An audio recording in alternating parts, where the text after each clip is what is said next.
లేకపోతున్నాం ప్రభువా. ప్రతి ఒక్కరి మనోనేత్రాలు కలిగించండి, ప్రతి ఒక్కరి మనోనేత్రాలు కలిగించమడుగుచు ఉన్నాను ప్రభువా. నరకానికి వెళ్ళడానికి ఎంతో ఆతృత పడుచు ఉన్నారు ప్రభువా. అపవాది ఎవరిని మృంగుదుమా అని గర్జించు సింహం వలె ప్రతి ఒక్క గృహములో చొరబడుచు ఉన్నది ప్రభువా. తనకున్న కొద్ది సమయము సద్వినియోగపరుచుకుంటుంది ప్రభువా.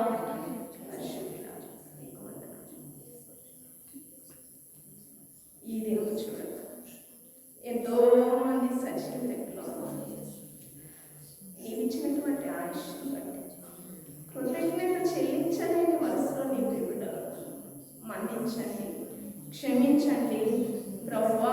క్షమించు దేవా, కనికరించు దేవా. ఇకనైనా ప్రభువా నా తట్టు తిరుగుతారేమో నీకు ఆశతో ఎదురు చూస్తున్న దేవా.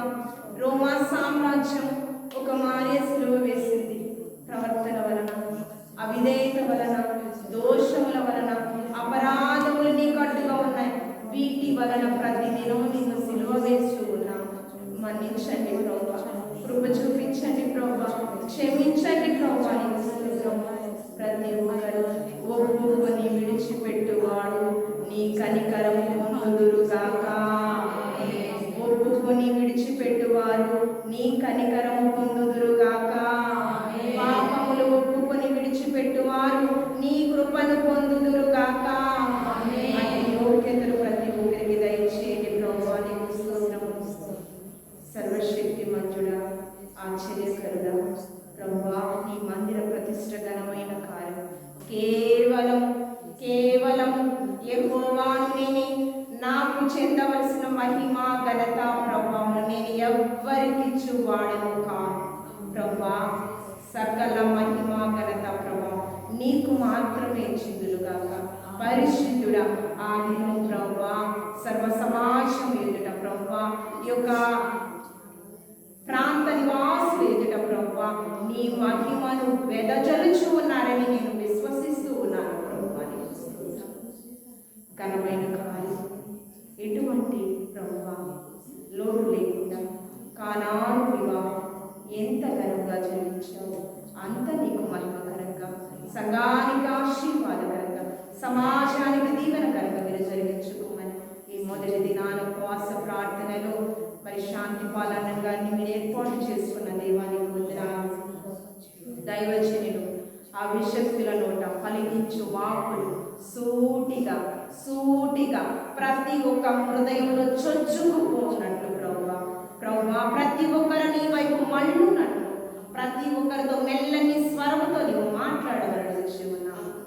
దైవజనులు నీ ఆత్మాభిషేకంతో నింపుకొని బలమైన వాక్య సందేశం మీరు వినిపించమని, ఈ స్వరం యంత్ర శబ్దం ద్వారా ఎంతమంది వింటున్నారో వాక్కులు ప్రతి ఒక్కరు ఆశీర్వాదానికి యోగ్యులుగా నీ వైపు ఆకర్షించబడే వ్యక్తులుగా ప్రతి ఒక్కరిని ఆయుధపరచమని, సంఘానికి వాక్యం ఎడల శ్రద్ధ, నీ ఎడల భయభక్తులు కలిగి జీవించినట్లు వాక్యానుసారమైన జీవితం ప్రతి ఒక్కరికి దయచేయమని క్రీస్తు పరిశుద్ధ నామములో అడిగి వేడుకుని ప్రార్థించుచున్నాము తండ్రి. ఆమేన్. అందరూ కూర్చుందామండి, అందరూ కూర్చుందాం. దైవజనులు అభిషేకులు మీరు మరి ఈ యొక్క ఉపవాస ప్రార్థనలో చూడగా అందరూ శ్రద్ధగా దేవుని యొక్క వాక్యాన్ని వినవలసిందిగా ప్రభు పేట కూర్చున్నాను.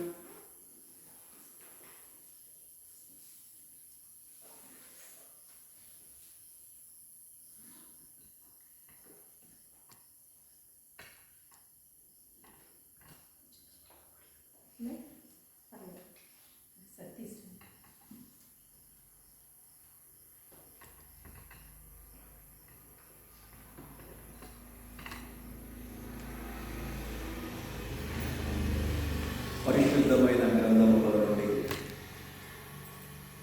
ప్రతి ఒక్కరూ నాతో కూడా ఎజ్రా గ్రంథము 8వ అధ్యాయము 21వ వచనాన్ని చదువుకుందాం. చూడండి, ఎజ్రా గ్రంథము 8వ అధ్యాయము 21వ వచనము. దేవుని సన్నిధిని అప్పుడు దేవుని సన్నిధిని మమ్మును మేము దుఃఖపరచుకొని మాకును మా చిన్నవారికి మా ఆస్తికిని శుభ ప్రయాణము కలుగునట్లుగా ఆయనను వేడుకొనుటకు అహావా నది దగ్గర ఉపవాసముండుడని ప్రకటించి తిని. ప్రార్థన చేసుకుందాం. అహావా నది దగ్గర ఉపవాసముండి దుఃఖపరుచుకొని ప్రార్థించగా ప్రార్థనను ఆలకించిన మా ప్రియ పరలోకపు తండ్రి, మీ ఉన్నతమైన నామంలో ప్రార్థించుచూ ఉండగా ప్రార్థనలను ఆలకించు నువ్వే నీ వాత్సల్య కృప చొప్పున గాస్పెల్ చర్చ్ మినిస్ట్రీస్ ద్వారా ఈ అక్కాయిపాలెంలో మందిరమును నిర్మించి 14వ తారీఖున మీరు ప్రతిష్ఠిత దినముగా జరిగించబోతూ ఉండగా ఈ దేవాలయ ప్రతిష్ఠితకు ముందు 3 రోజుల్లో చక్కగా ఉపవాసం ఉండి ఉపవాస కోడికలు జరిగించుచూ ఉన్న ఈ అక్కాయిపాలెం సంఘ బిడ్డలను బట్టి స్తోత్రాలు ప్రభు. ఈ ఉపవాస కోడికల ద్వారా నీ ఉపయోగకరమైన కార్యాలు ఈ గ్రామంలో నీవు జరిపించుదువుగాక. ఈ ఉపవాస కోడికల ద్వారా నీ ఉజ్జీవయుక్తమైన ఉత్తేజభరితమైన ఉపయోగకరమైన నీ కార్యాలు ఈ గ్రామంలో ఉన్న ప్రతి ఒక్క కుటుంబంలో మీరు చెయ్యుదురుగాక. చదవబడిన లేఖనములో నుండి మైకా శ్రవణ యాంత్రము ద్వారా ఈ చర్చ్ మినిస్ట్రీస్లో చక్కగా నీ బిడ్డలు కూర్చుండి వాక్యం విననై ఉండగా ప్రతి ఒక్కరితో మీరు మాట్లాడుతూ స్పందించుదువుగాక. మహిమ ఘనత ప్రభావాలు మీకే ఆరోపించు. యేసుక్రీస్తు వారైన మీ సత్య వాక్య నామమును ప్రార్థించి నీ వాక్య ప్రకాశ్యతలోనికి వెళ్ళుచూ ఉన్నాము తండ్రి. అందరూ చెప్పండి గట్టిగా ఆమేన్. అందరూ చెప్పండి హల్లెలూయా.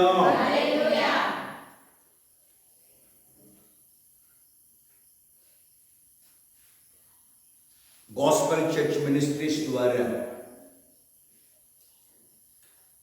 నూతన మందిరము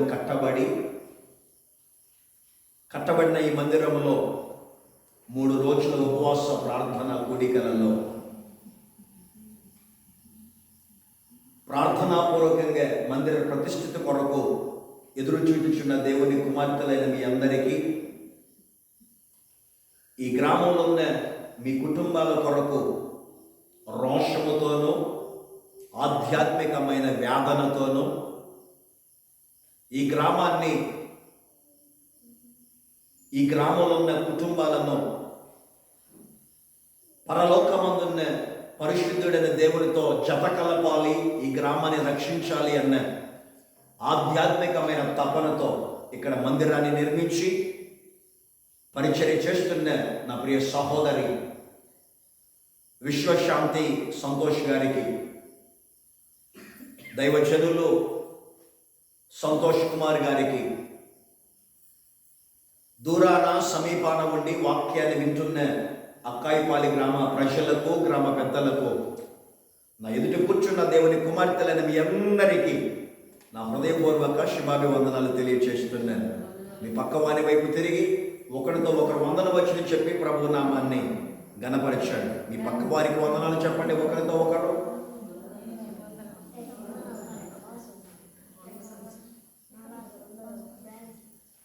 మంచిది. ఈ అక్కాయిపాలి గ్రామంలో చక్కటి మందిరాన్ని నిర్మించి ఈ మందిరాన్ని దేవుని నివాస గృహంగా, ఈ నివాస గృహంలో ఈ గ్రామ ప్రజలందరూ కూడా ఆధ్యాత్మికమైన అనుభవాల్లో నడిపించబడాలి అని చక్కటి మనస్సు కలిగి ఇక్కడ మందిరాన్ని నిర్మించిన దైవ సేవకురాలు విశ్వశాంతి గారిని బట్టి గట్టిగా చప్పట్లు కొట్టి ప్రభు నామాన్ని మనం ఘనపరుస్తున్నాం. గట్టి కొట్టండి, అందరం కొట్టండి.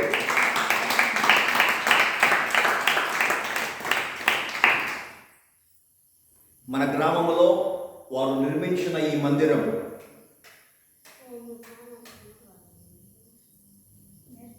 మన గ్రామంలో వారు చేస్తున్న ఈ ఆత్మీయ పరిచర్య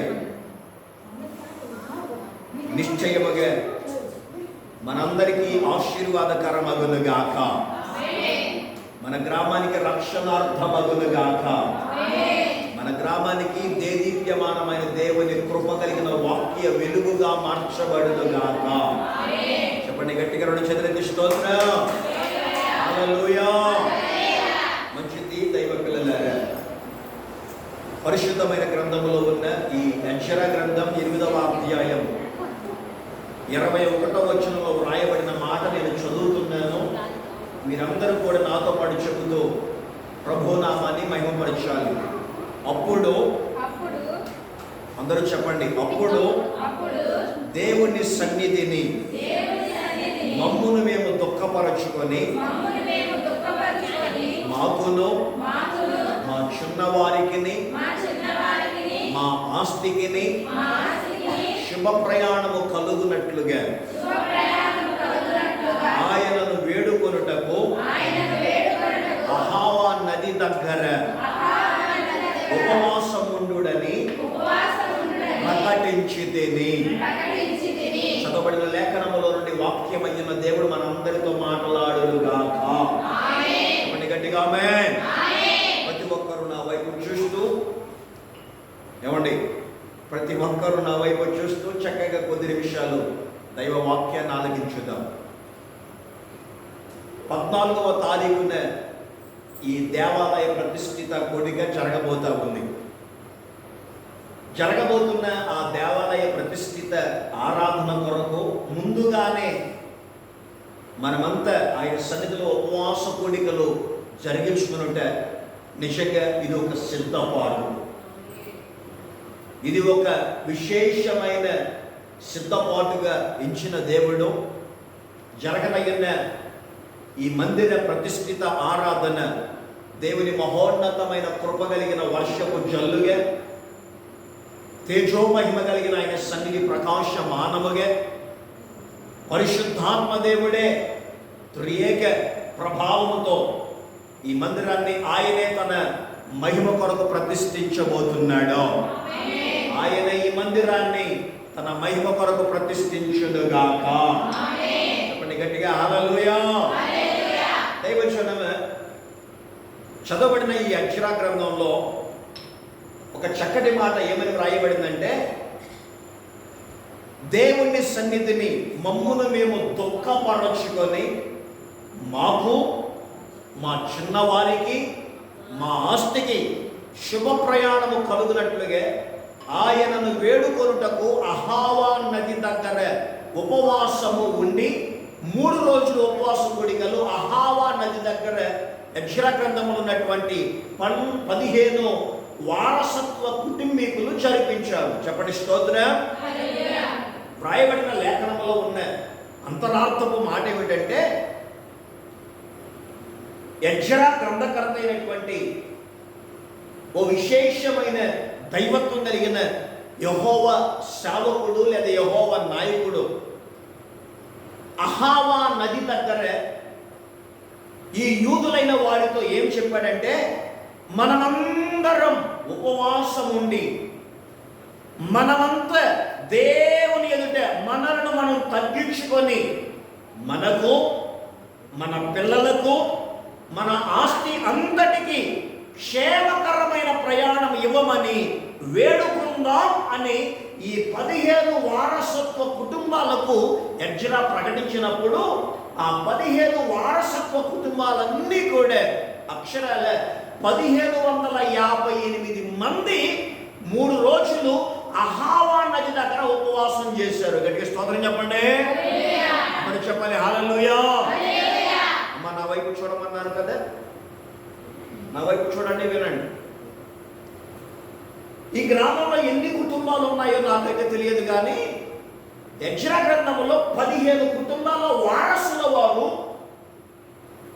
బబులోను దేశములో నుండి యెరూషలేమునకు బయలుదేరారు. చెప్పండి, ఎక్కడి నుండి ఎక్కడికి? నా వైపు చూడండి, అటు ఇటు చూస్తారు. శ్రద్ధ నా మీద పెట్టండి,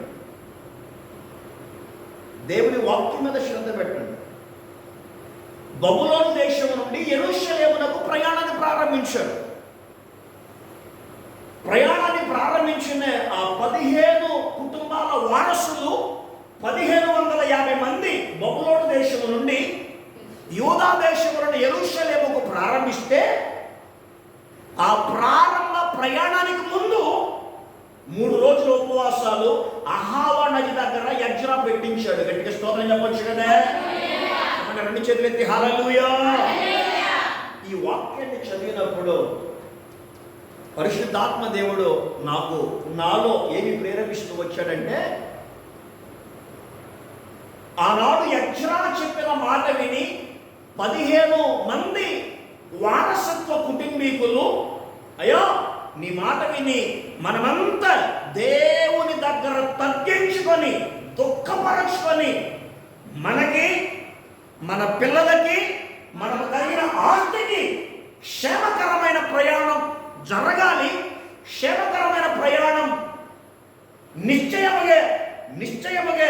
నిశ్చయముగా కలగాలి అని ప్రయాణం కొరకు వాళ్ళు 3 రోజులు ఉపవాసము చేశారు. నా మాట బాగా అర్థం చేసుకుని ప్రియులారే, ఆనాడు యజ్రా చెప్పిన మాట ప్రకారంగా 15 గోత్రికుల వారసులైన వారు ఉపవాసం చేశారు.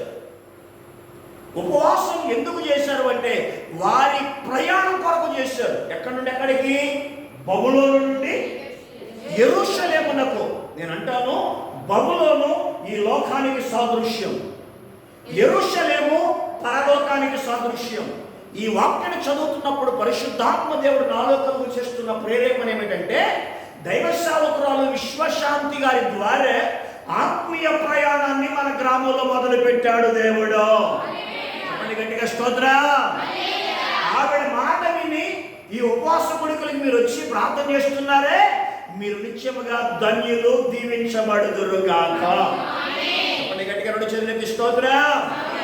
ఆనాడు యజ్రా మాట విన్నటువంటి ఆ 15 వారసత్వ కుటుంబీకులు ప్రయాణం కొరకు ప్రార్థన చేశారు ఉపవాసం ఉండి. నేను అంటాను, ఒక మందిరం కట్టబడింది ఎక్కడంటే, ఈ మందిరం కట్టబడినటువంటి ఈ మందిరానికి వచ్చుచున్న వారు ఆత్మీయ ప్రయాణాన్ని ప్రారంభిస్తున్నారు. గట్టిగా చెప్పండి, చెప్పాలి హల్లెలూయా. ఆ మాట మీకు ఎంతవరకు అర్థమవుతుందో నాకైతే తెలియదు, కానీ చాలా జాగ్రత్తగా దృష్టించండి. నా దృష్టికి సంఖ్యగా మీరు కొద్ది మందిగా ఉన్నారు. మందిరమంతా దేవదూతలతో నింపబడి ఉన్నారు. మందిరమంతా ఆయన మహిమతో నింపబడి ఉన్నదే. మందిరమంతా ఆయన కృపతో నింపబడి ఉన్నదే. నిత్యముగా పరిశుద్ధాత్మ దేవుడు మనతో కూడా కూర్చుండి ఉండి మన యొక్క ఆత్మీయ ప్రయాణం గురించి మాట్లాడుతూ ఉండగానే కార్యాలు జరుగునుగాక.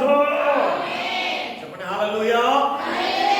యజ్రా మాట విన్నటువంటి ఆనాటి 15 కుటుంబ వారసులైన వారు 3 రోజులు అహావా నది దగ్గర ప్రార్థించారు ఉపవాసం ఉండి. అహావా నది అనగా ఏ రివర్ ఆఫ్ గాడ్స్ లవ్ అని అర్థం. ఆ నది పేరు దేవుని ప్రేమ గల కాలువ అని అర్థం. నేను చెప్పాను కదే, బబులోను అంటే ఈ లోకానికి సాదృశ్యం, యెరూషలేము అంటే పరలోకానికి సాదృశ్యం. దైవ సేవకురాలు యొక్క పరిచర్య హృదయ పరిధిలో ఉన్న ఆలోచన చెప్పన, ఈ అక్కాయిపాలెం గ్రామంలో ఉన్న ప్రజలందరూ దేవునితో ఆత్మీయ ప్రయాణాన్ని ప్రారంభించుతున్నారు. కనుక వీళ్ళు ప్రయాణింపబడబోయే ఈ ఆత్మీయ ప్రయాణం ఉపవాసంతో ప్రార్థించబడాలి, ఉపవాసంతో ప్రారంభించబడాలి అని వారు చేస్తున్న ఈ భక్తి ఉపవాస కూడికలను బట్టి నీ ఆత్మీయ జీవితం క్షేమకరమగునుగాక, నీ ఆత్మీయ జీవితం శుభప్రదమగునుగాక, నీ ఆత్మీయ జీవితంలో నా దేవుడైన యెహోవా ముందుండి నడిపించునుగాక. ఈ లేఖనంలో 3 విధాల అనుభవాలు కనబడుతున్నాయి. అదేమిటంటే, మొదటిగా అక్కడ వ్రాయబడిన మాట ప్రకారంగా దేవుని సన్నిధిని మమ్మును మేము దుఃఖపరచుకొని మాకును మా చిన్న వారికి, మాకును అంటే యజమానుడు యజమానురాలకు సాదృశ్యం, మా చిన్న వారికి అంటే వారి యొక్క బిడ్డలకు సాదృశ్యం, మా ఆస్తికి అంటే నీవు కలిగిన సమస్తములకు సాదృశ్యం. యేసు నామములో చెప్తా ఉన్నా, ఈ పరిచర్య ద్వారా మీకు నా దేవుడు శుభప్రదమైన కృపనిచ్చునుగాక. ఈ పరిచర్య ద్వారా నిత్యంగా మీ బిడ్డలకు ఆశీర్వాదమునిచ్చునుగాక. నిత్యంగా మీరు కలిగిన యావత్ ఆస్తికి నా దేవుడు తన ఉన్నతమైన హస్తాన్ని తోడుగా ఉంచి క్రమక్రమేణీ అభివృద్ధి పరచునుగాక. చెప్పండి గట్టిగా హల్లెలూయా. దైవజనమే, నా పేరు శాంతి పోల్ అండి. మాది అసలైతే కోటిపల్లి గ్రామం, గల్లటూరు ప్రక్కనే. ఆలపాడు గ్రామంలో కృపా మందిర్ అని రోడ్డు ప్రక్కనే ఉంటుంది. ఆ మందిరంలో నేను పరిచర్య చేస్తాను. దేవుని మహోన్నతమైన కృపను బట్టి ఈ రాత్రి వేళ మీతో ఉండటం నాకు ఎంతైనా ఆనందం. ఎందుకంటే నేను అంటాను, నాకంటే ముందుగా నా ప్రభు అయిన యేసయ్య ఈ మందిరానికి వచ్చాడు. గట్టిగా హల్లెలూయా. నేను రాకముందే ప్రార్థన చేస్తున్న, ప్రభువా ఏమి మాట్లాడమంటారు, ప్రభువా ఏమి బోధించమంటారు అని ప్రభుని అడిగినప్పుడు ప్రభులు వారు అన్నారు, ఈ గ్రామమునకును ఆ గ్రామంలో ఉన్న పిల్లలకును ఆ గ్రామ ఆస్తికి శుభ ప్రయాణము కలగబోతా ఉన్నదే. గట్టిగా రెండు చేతులెత్తి స్తోత్రం. క్రీస్తునందున ప్రియులారా, బబులోను అంటే ఈ లోకానికి సాదృశ్యం, యెరూషలేము అంటే పరలోకానికి సాదృశ్యం. నేను అంటాను, ఈ లోకములో లోకేచ్ఛలలో, ఈ లోకములో ఇహలోక మాలిన్యములో, ఈ లోకములో ఉన్న శరీరాశ, చెప్పండి నేత్రాశ, జీవపుడంబ అనుభవాలలో నుండి ప్రతి ఒక్కరిని, అనగా పెద్దలైన వారిని చిన్నలైన వారిని, మీరు కలిగిన యావదాస్తిని నా దేవుడు ఆశీర్వాదమైన తన కృప వలన మీ జీవితంలో మార్చుటకు, మీ కుటుంబములను రక్షించుటకు, యెరూషలేమనే దేవుని స్వస్థలానికి చేర్చడానికి ఇట్టి భారాన్ని దైవ సేవకులలో పెట్టిన దేవునికి మహిమ కలుగునుగాక, ఘనత వచ్చునుగాక, భావము చెందునుగాక. హల్లెలూయా. అర్థం చేసుకునే నా మాట, ఈ లేఖనంలో మాకు అని ఒక మాట ఉన్నది, రెండవది మా పిల్లలకు అని ఒక మాట ఉన్నది, మూడవది మా ఆస్తికే అని ఒక మాట ఉన్నది. దైవజనమే, దైవ సేవకురాల్లో ఉన్న ఒక రోషం ఏమిటో చెప్పమంటారా? దైవ సేవకురాల్లో ఉన్న ఒక వేదన ఏంటో చెప్పమంటారా? నశించుచున్న దానిని వెనక రక్షించడానికి వచ్చిన యేసయ్య ఈ గ్రామంలో ఏ ఒక్కరు కూడా బబులోను అనుభవాల్లోనే ఉండక యెరూషలేము అనుభవాలుగా, యెరూషలేమందున్న నూతన యెరూషలేములో ఉన్న యేసయ్యను కలిగిన వారుగా ఉండాలన్నదే ఆవిడ తపన. ఆ తపన నిత్యంగా నా దేవుడు తీర్చబోతున్నాడు. ఆమె ఆశను నా దేవుడు నెరవేర్చబోతున్నాడు. ఆమె రోషం నా దేవుడు సఫలీకృతం చేయబోతున్నాడు. వారు గట్టిగా చెప్పండి, ప్రభు నామాన్ని స్తుతించు. గట్టిగా హల్లెలూయా. వీళ్ళారే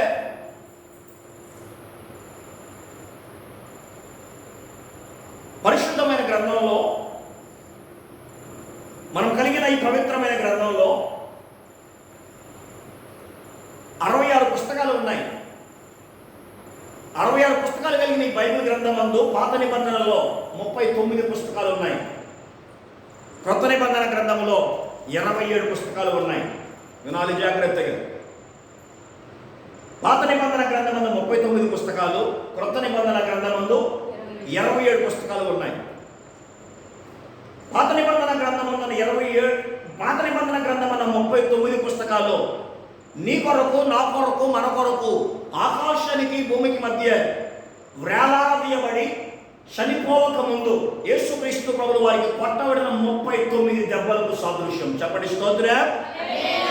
పాత నిబంధన గ్రంథంలో 39 పుస్తకాలు యేసుక్రీస్తు ప్రభువు వారికి కొట్టబడిన 39 దెబ్బలకు సాదృశ్యం. గుర్తుపెట్టుకోండి జాగ్రత్తగా. క్రొత్త నిబంధన గ్రంథంలో ఉన్న 27 పుస్తకాలు పరలోకమందున 24 పెద్దలతో 25 తండ్రి, 26 కుమార, 27 పరిశుద్ధాత్మ దేవునికి సాదృశ్యం. గట్టిగా స్తోత్రం చెప్పండి. హల్లెలూయా. 39 పుస్తకాలు 39 దెబ్బలకు సాదృశ్యం.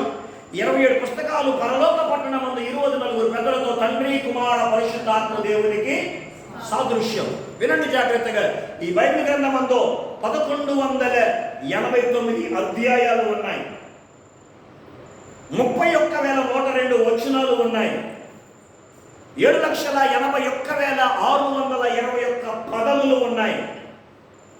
3,56,480 అక్షరాలు ఉన్నాయి. అర్థం చేసుకోవాలి. అధ్యాయాలు 1189, వచనాలు 31,102, పదములు 7,61,480. అర్థం చేసుకోండి. 3,05,66,480 అక్షరాలు ఉన్న ఈ బైబిల్లో ఉపవాసం అనే పదం అక్షరాల 77 సార్లు రాయబడింది. చెప్పండి గట్టిగా స్తోత్రం. ఉపవాసం అన్న పదం ఈ బైబిల్ గ్రంథం మందు 77 సార్లు రాయబడితే, పాత నిబంధనలో 40 సార్లు ఉంది, క్రొత్త నిబంధన గ్రంథంలో అక్షరాల 37 సార్లు ఉంది. చెప్పండి ఆమేన్. 40 సార్లు పాత నిబంధన గ్రంథంలో, 37 సార్లు క్రొత్త నిబంధన గ్రంథములో. దైవజనమే, పరిశుద్ధమైన గ్రంథములో 77 సార్లు రాయబడిన ఉపవాసం అనే పదాన్ని గ్రీకు భాషలో నిస్టియో అని పిలిచారు. నిస్టియో అని పిలువబడినటువంటి గ్రీకు భాషలో ఉన్న ఆ పదాన్ని ఏమిటి అర్థం అంటే, శారీరక ఆహారం నుండి జీవాహారానికి దగ్గరగుట అని అర్థం. గట్టిగా స్తోత్రం చెప్పాలి. హల్లెలూయా. ఉపవాసం అంటే శారీరక ఆహారము నుండి జీవాహారమైన వాక్యానికి దగ్గరవడం. ఈ గ్రామం పట్లే దేవునికి ఉన్న ప్రణాళిక చెప్పనే, మీరు శారీరకంగా ఆహారం భుజించువారే, శారీరకంగా పుష్టి కొరకు పౌష్టికాహారం తీసుకునేవారే, కానీ ఈ వాక్యం అనే జీవాహారానికి దగ్గరవడానికే దేవుడి మందిరాన్ని మన కొరకు నిర్మించాడు. గట్టిగా స్తోత్రం చెప్పండి. కృష్ణనందున నా ప్రియ దైవ జనమే, పరిశుద్ధమైన గ్రంథములో మన పూర్వీకులైన వారు అక్షరాలే ఒక సంపూర్ణ సంఖ్యానుభవ ఉపవాసాలు చేశారు. ఉపవాసాలు ఎన్ని రకాలుగా ఉన్నాయంటే, ఒక రోజు ఉపవాసం చేసిన వాళ్ళు ఉన్నారు, 3 రోజులు ఉపవాసం చేసిన వాళ్ళు ఉన్నారు, 7 రోజులు ఉపవాసం చేసిన వారు ఉన్నారు, 10 రోజులు ఉపవాసం చేసిన వారు ఉన్నారు, 14 రోజులు ఉపవాసం చేసిన వారు ఉన్నారు, 21 రోజులు ఉపవాసం చేసిన వాళ్ళు ఉన్నారు, 40 రోజులు ఉపవాసం చేసిన వాళ్ళు కూడా ఉన్నారు. అయితే ఈ రాత్రి నుంచి ఇంకొక 2 రాత్రులు జరగబోతున్న ఈ ఉపవాస కూడికల 3 కూడికల ద్వారా తండ్రి అయిన దేవుడు, కుమారుడైన క్రీస్తు, పరిశుద్ధాత్మ దేవుడైన ఆ ఉన్నత అభిషక్తుడు నిత్యముగా ఘన కార్యాలు ఈ పరిచయంలో, ఈ గ్రామంలో, మన కుటుంబాల్లో చేయునుగాక. చెప్పండి గట్టిగా చెంది స్తోత్రం. చెప్పండి గట్టిగా హల్లెలూయా. దైవజనమే, అర్థం చేసుకోండి. యేసు ప్రభావం కలిగిన నామలు చెప్తా ఉన్నా, మీకు పుట్టిన పిల్లలకి, మీరు కలిగిన ఆస్తంతటికి నా దేవుడు క్షేమమును కలుగ చెయ్యునుగాక, అభివృద్ధిని కలుగ చెయ్యునుగాక, ఆశీర్వాదమును కలుగ చెయ్యునుగాక. ప్రతి పురుషుణ్ణి, ప్రతి స్త్రీని, యేసునామలు చెప్తా ఉన్నా, పురుషుడిని అబ్రహాముగా, స్త్రీని రాజకుమారుని శారగా నా దేవుడు మార్చబోతా ఉన్నాడు. చెప్పని గట్టిగా హల్లెలూయా. ఈ అనుభవ ప్రకారంగా మనం మాట్లాడుతూ పోతే, కీర్తన గ్రంథంలో 26వ అధ్యాయంలో 8వ వచనం ఒక మాట ఈ విధంగా వ్రాయబడింది. చూడండి. కీర్తన గ్రంథం 26వ అధ్యాయం 8వ వచనం. యెహోవా, నీ నివాస మందిరమును, నీ తేజో మహిమ నిలుచు స్థలమును నేను ప్రేమించుచున్నాను. చెప్పండి ఆమేన్. దైవజనమే, వినండి జాగ్రత్తగా. కీర్తనాకారుడైన దావీదు ఏమంటున్నాడంటే, యెహోవా, నీ నివాస మందిరమును, నీ తేజో మహిమ నిలుచు స్థలమును నేను ప్రేమించుచున్నాను అని రాస్తున్నాడు. నా వైపు చూడాలి అందరూ కూడా. దావీదు, కీర్తనాకారుడైన దావీదు ఏమంటున్నారంటే, నీ నివాస మందిరమును నేను ప్రేమిస్తున్నాను. చెప్పండి దేనిని? అమ్మ చెప్పండి దేనిని? నివాస మందిరం అంటే ఏంటో చెప్పండి. మీ అందరికీ తెలిసిందే. నివాస మందిరం అంటే ఏంటి? దేవుని మందిరమే. ఈ నిర్మించబడిన ఈ గుడారమే దేవుడి యెహోవా అనేక సంవత్సరాలుగా, నాకు తెలిసి ఎన్ని వందల సంవత్సరాలు అయిందో ఈ గ్రామంలో మందిరం లేకుండా. నిజమా కాదండి? ఎన్ని వంశావళులు గతించిపోతూ వచ్చాయో, ఎంతమంది ప్రజలు ఈ గ్రామంలో నివాసం చేయడం ప్రారంభము నుండి నాటి వరకు ఎన్ని తరాలు గడిచిపోతా వచ్చాయో. ఇన్ని సంవత్సరాల తర్వాత ఒక దీన సేవకురాలని ఊరు పంపించుట నిజంగా ఈ గ్రామానికి ధన్యత అగును గాక, ఒక దీవెన అగును గాక, ఒక రక్షణార్థమైన ఆశీర్వాదం అగును గాక. దావీదు అంటున్నారు, యెహోవా నీ నివాస మందిరమును. అర్థం చేసుకుని సమాధానం చెప్పండి. దేవుడు ఎక్కడ నివాసం చేస్తాడు? మా మందిరంలోనా మన ఇంట్లోనా? మాట్లాడండి. మందిరంలోనా మన ఇంట్లోనా?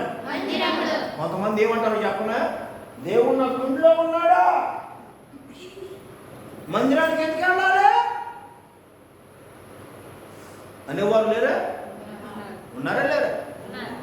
మందిరానికి వెళ్తేనే దేవుడు ఉంటాడా, నా గుండెలో ఉన్నాడా అనేవారు లేరా? అయ్యా అమ్మా, నీవు అనుకున్నట్లు నీ గుండెలో నివాసం చేయడానికి ఆయన బెత్తుడంతా జారినంత దేవుడు కాడు. ఆకాశముని భూమిని జాడతో కొలిచిన సర్వ సృష్టికర్త. ఆయన నివాస స్థలము ఇప్పటి వరకు ఈ వంశావళి క్రమంలో ఈ గ్రామంలో నిర్మించబడాల. ఇప్పుడు నిర్మించబడినటువంటి ఈ గాస్పెల్ చర్చిలో నా దేవుడి నివాసం చెయ్యునుగాక. చెప్పండి గట్టిగా హల్లెలూయా. ఆయన నివాస మందిరముగా ఈ స్థలము ఉండునుగాక. ఈ తేజో మహిమ కలిగిన ఒక సంఘముగా దేవుడే తన తేజో మహిమతో నిలిచే స్థలముగా నిత్యముగా ఈ మందిరాన్ని నా దేవుడు ప్రతిష్ఠిత చెయ్యునుగాక. దైవజనమే, మనం అనుకున్నట్టు దేవుడు మన ఇంట్లో ఉండడు. మరి ఎక్కడుంటాడు? ఆయనకంటూ ఒక నివాస స్థలం కావాలి. ఒక మాట చెప్పాలంటే, పాత నిబంధన గ్రంథంలో దావీదు మందిరాన్ని కట్టుదాం అనుకున్నాడు. మందిరం కట్టుదాం అనుకున్నప్పుడు దావీదు కట్టడానికి దేవుడు అనుమతించలే. ఎవరి ద్వారా మందిరం నిర్మించబడిందంటే తన కుమారుడు సొలొమోను ద్వారా నిర్మించబడింది. సొలొమోను నిర్మించిన ఆ మందిరాన్ని ఆకాశమందున దేవుడు తన మహిమతో నింపాడు. యేసునామములో చెప్తా ఉన్నా, దైవ సేవకుల యొక్క ప్రయాసం ద్వారా నిర్మించబడిన ఈ మందిరం తన మహిమతో నింపబడును గాక. ఆయన నివాస స్థలాన్ని నిత్యంగా ఈ గ్రామమంతా ప్రేమించును గాక. విశ్వసిస్తున్నాను గనక మాట్లాడుతున్నాను. మనం ఎక్కడికి వచ్చామంటే, మనం ఎందులోనికి వచ్చామంటే దేవుడు నివాసం చేసే స్థల మందిరానికి వచ్చాం. వచ్చిన మనం ధన్యులం. మరి రాని వాళ్ళు చెప్పండి మీరే. వచ్చిన మనం ధన్యులం, మరి రాని వాళ్ళు ఆ మాట అనొచ్చలేదో. వారి జీవితాల్లో ధన్యులుగా మార్చబడటానికి నీ మట్టుకు నీవు బాధ్యత కలిగి, భారము కలిగి, కన్నీరు ప్రార్థన చేస్తూ ఉపవాస ఈ కూడికల్లో నీవు చేసే ప్రార్థన బట్టి వాళ్ళు కూడా ఈ మందిర ప్రాంగణంలోనికి వచ్చి ధన్యులగుదురుగాక. ఒకటి గట్టిగా హల్లెలూయా. క్రీస్తునందున్న దైవజనమే, పాత నిబంధన గ్రంథంలో దినవృత్తాంతముల 2వ గ్రంథం 7వ అధ్యాయం 16వ వచనం చదవండి. దినవృత్తాంతముల 2వ గ్రంథం 7వ అధ్యాయం 16వ వచనం. నా పేరు ఈ మందిరమునకు నిత్యము ఉండినట్లుగా నేను దాన్ని కోరుకొని పరిశుద్ధపరచితిని. నా దృష్టియు నా మనస్సును నిత్యము దాని మీద ఉండును అని వ్రాయబడింది. అర్థం చేసుకోండి. దినవృత్తాంతముల 2వ గ్రంథంలో 7వ అధ్యాయం 16వ వచనంలో సొలొమోను నిర్మించిన మందిరం మీదే, ఆ సొలొమోను చేత నిర్మించబడిన మందిరాన్ని గురించి దేవుడైన యెహోవా ఏమంటున్నారంటే, నా పేరు ఈ మందిరానికి నిత్యము ఉండునట్లుగా. ఎవరి పేరండి? చెప్పండి, ఎవరి పేరు? అర్థం చేసుకోండి. దేవుని పేరు నిత్యము ఈ మందిరానికి ఉండినట్లుగా ఈ మందిరాన్ని దేవుడు కోరుకొని పరిశుద్ధపరిచాడు. చెప్పండి స్తోత్రం. యేసునామములో చెప్తా ఉన్నా, దేవుడు కోరుకొనిన ఈ స్థలాన నిర్మించబడిన మందిరము నిత్యముగా పరిశుద్ధతతో పరిశుద్ధపరచబడును గాక. నా దేవుని దృష్టి ఈ మందిరము మీద ఉండును గాక. నా దేవుని మనస్సు నిత్యము ఈ మందిరం మీద నిలపబడును గాక. ఎవరి దృష్టి? మనుషుల దృష్టి. ఎవరి మనస్సు? మనుషుల మనస్సు. నేను అంటాను, మనుషుల చూపు కాదు, దేవుని చూపు ఈ స్థల మందిరం మీద ఉండబోతుంది. దేవుని మనస్సు ఈ మందిరం మీద నిలపబడబోతా ఉంది. నిశ్చయముగా దేవుని దృష్టి, దేవుని మనస్సు నిత్యము ఈ గాస్పెల్ చర్చ్ మీద నా దేవుడు ఉంచునుగాక. చెప్పండి గట్టిగా హల్లెలూయా. కొత్త నిబంధన గ్రంథములో అపోస్తలుడైన పౌలు కొరింథీయులకు రాసిన మొదటి పత్రిక 3వ అధ్యాయం 17వ వచనాన్ని చూడండి.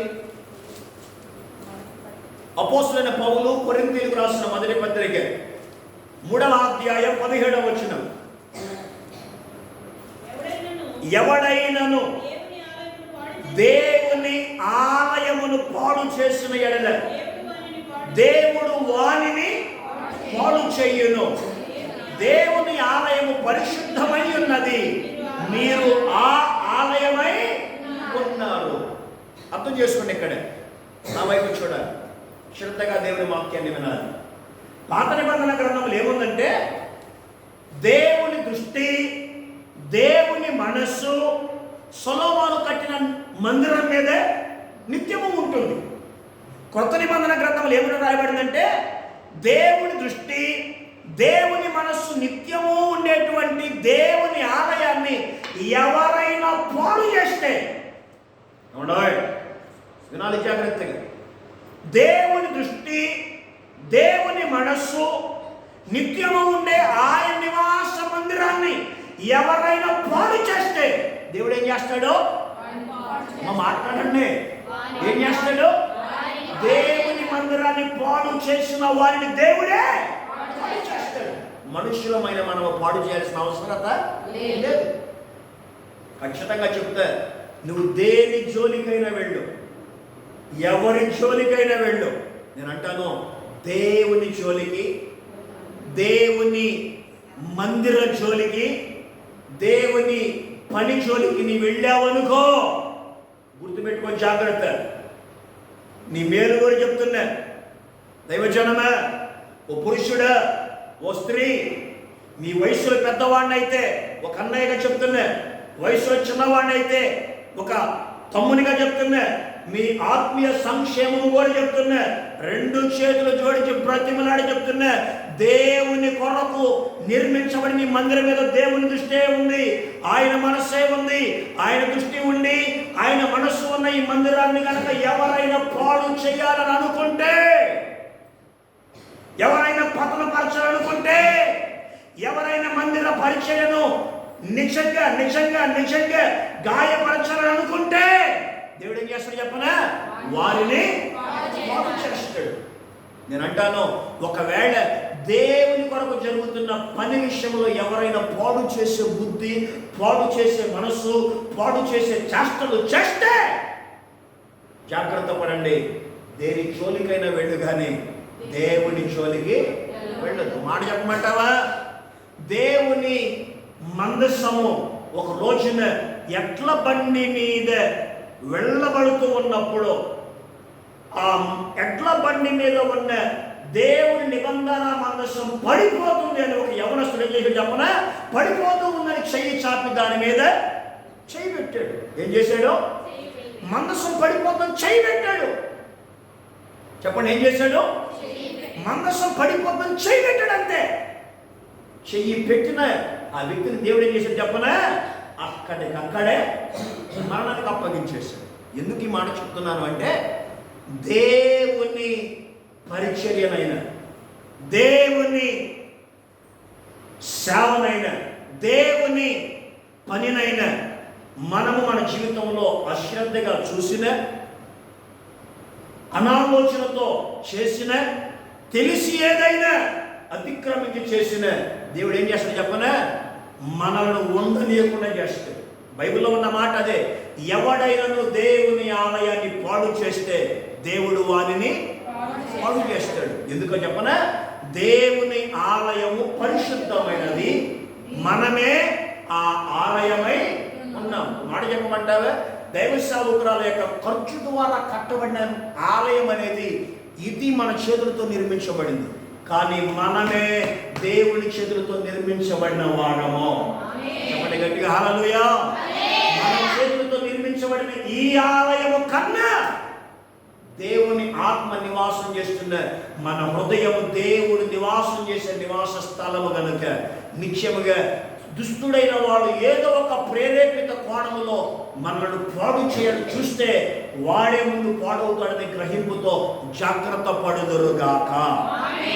చెప్పండి గట్టిగా రెండు చేతులు స్తోత్రం. చెప్పాలి హల్లెలూయా. అహావా నది దగ్గర ఎన్ని రోజులు ఉపవాసం చేశారు? 3 రోజులు. 3 రోజులు వాళ్ళు ఉపవాసం చేయడం ద్వారా, ఇప్పుడు చదవండి యెషయా గ్రంథం 8వ అధ్యాయం 23వ వచనం.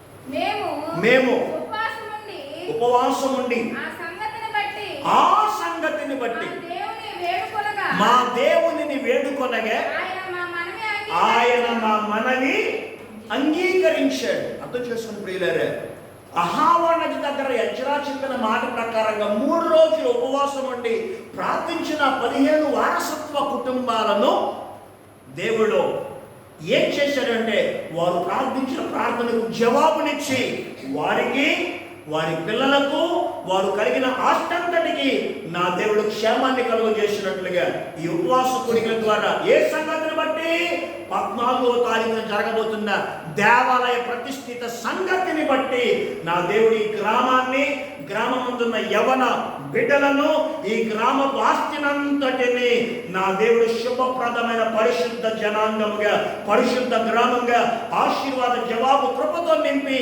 అందరికీ ఆత్మీయ ప్రయాణ క్షేమాన్ని ఇచ్చునుగాక. చెప్పండి గట్టిగా స్తోత్రం. అర్థం చేసుకుని సమాధానం ఇవ్వండి. దావీదు దేనిని ప్రేమిస్తున్నాడు? చెప్పాలి. దావీదు దేనిని ప్రేమిస్తున్నాడు? మనం చదువుకున్నాం కదా 26వ అధ్యాయం కీర్తన గ్రంథంలో, చూడనక్కర్లే 8వ వచనంలో, యెహోవా నీ నివాస మందిరమును, నీ తేజోమహిమ నిలుచు స్థలమును నేను ప్రేమిస్తున్నాను. దైవ సేవకురాల్లో ఉన్న ఏకైక ప్రగాఢ ఆత్మీయ వేదన, ఆత్మీయ తపన ఏంటంటే, దేవుని మందిరం నిర్మించబడితే దేవుని మందిరంలో నివాసం చేసే దేవుణ్ణి ప్రేమించేటువంటి ప్రజలుగా మారాలన్నదే ఆవిడ తపన. ఈ గ్రామం అంతా దేవుని ప్రేమించే గ్రామంగా, ఈ గ్రామం అంతా రక్షింపబడిన గ్రామంగా, ఈ గ్రామం అంతా సొదొమ గొమొర్రా అనుభవాలను విడిచి యెరూషలేములో ఉన్న ఔన్నత్య అనుభవాలు కలిగి ఉండాలన్నదే ఆవిడ తపన. ఆశ కలిగిన ప్రాణాన్ని తృప్తిపరిచిన ఆ దేవుడు దైవ సేవకుడు ఆత్మీయ ఆశను నెరవేర్చబోతున్నాడు. ఆయన నెరవేర్చునుగాక. ఆయన ఆవిడ తపన నిత్యంగా నెరవేర్చునుగాక. దైవజనమే ఆలోచించండి. దావీదు దేవుడు నివాసం చేసే మందిరాన్ని ప్రేమించాడు.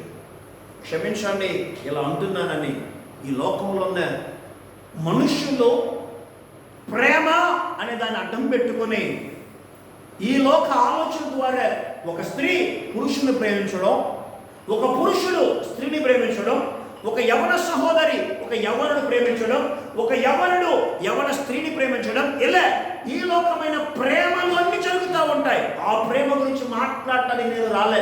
మరి దే ప్రేమయో అని అంటావేమో. కీర్తనాకారుడైన దేవుడు దేవుడు నివాసం చేసే మందిరాన్ని ప్రేమిస్తున్నాడు. దేని ప్రేమిస్తున్నాడు? మందిరాన్ని ప్రేమిస్తున్నాడు. మందిరంలో ఏముంది? ఆయన తేజో మహిమ ఉంది. ఆ తేజో మహిమ దేనికి సాదృశ్యం అంటే ఆయన కను దృష్టికి సాదృశ్యం, ఆయన మనస్సుకు సాదృశ్యం.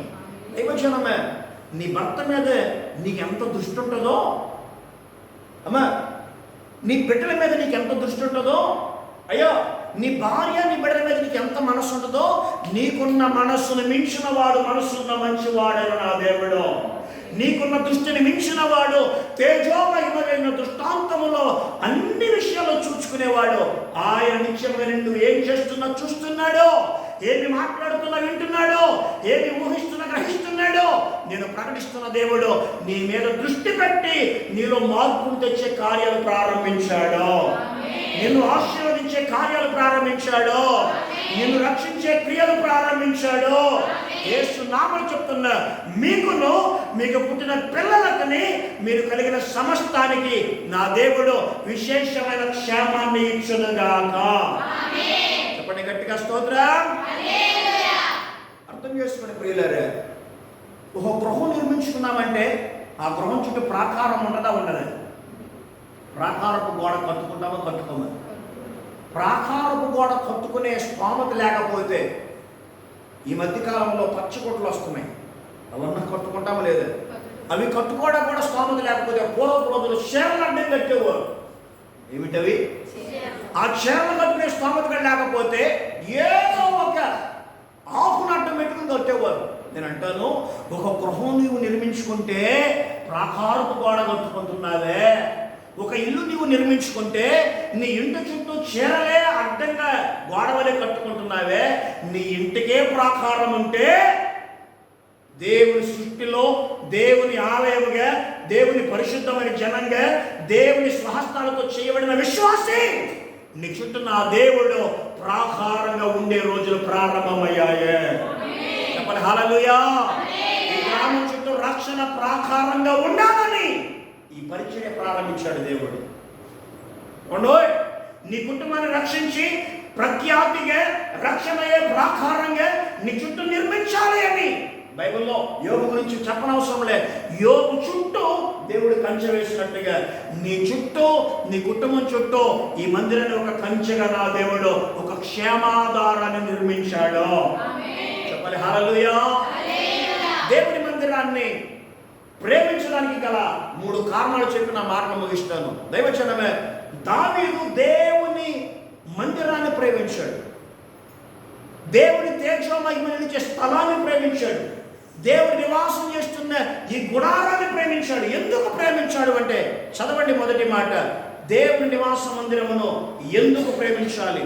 కీర్తనల గ్రంథం 36వ అధ్యాయం 8వ వచనం. కీర్తన గ్రంథం 36వ అధ్యాయం 8వ వచనం. నీ మందిరం యొక్క సమృద్ధి వలన వారు సంతృప్తి నొందుచున్నారు, నీ ఆనంద ప్రవాహములోనిది నీవు వారికి త్రాగించుచున్నావు. చెప్పండి స్తోత్రం.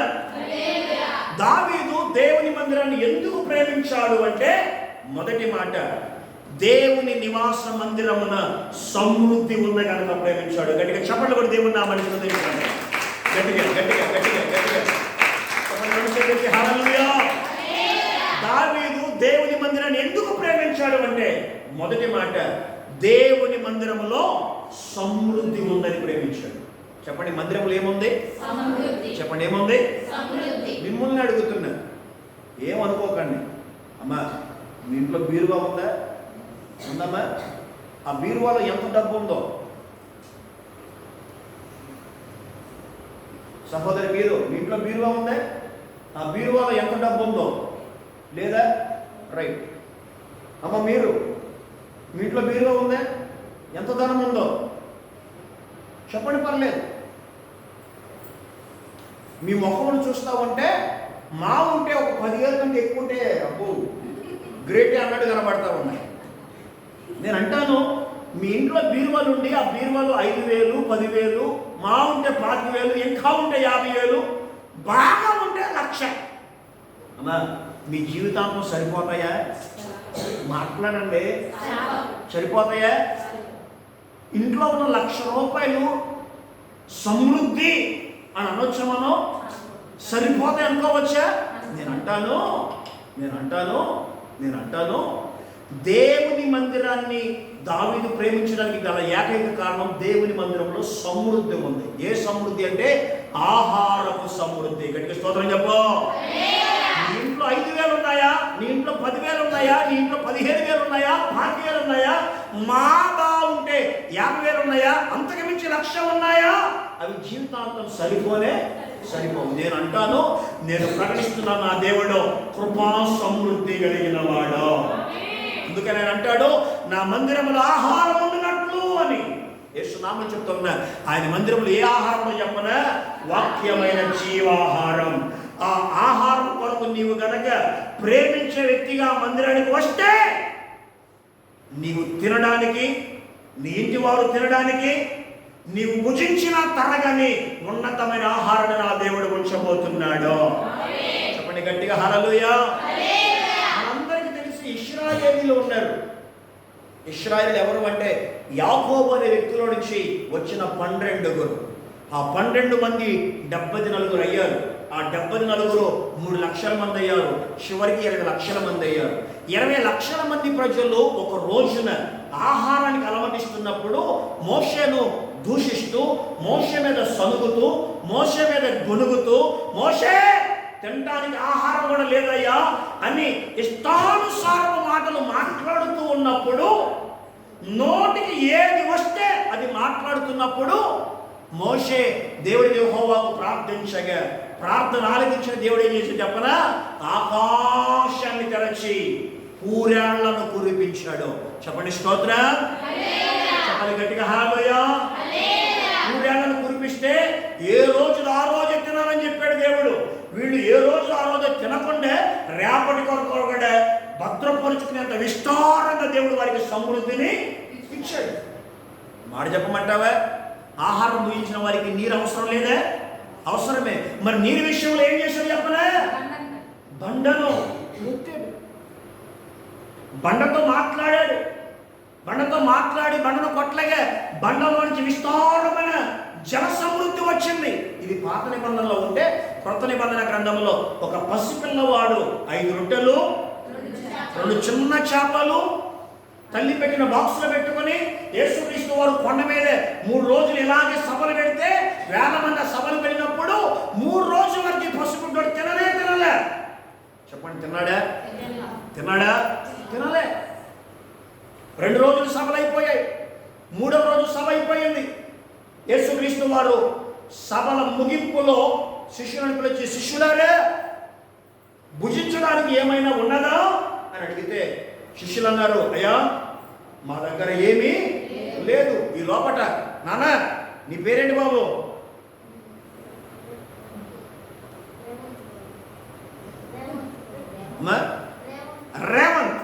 రేవంత్ అనే ఆ చిన్న బాలుడు ఒకడు, అయ్యా ఇదిగో మా అమ్మగారి సభలకు వచ్చేటప్పుడు బాక్సులో 5 రొట్టెలు 2 చిన్న చేపలు వేసింది, మీరేమో ఏమి లేవంటున్నారు?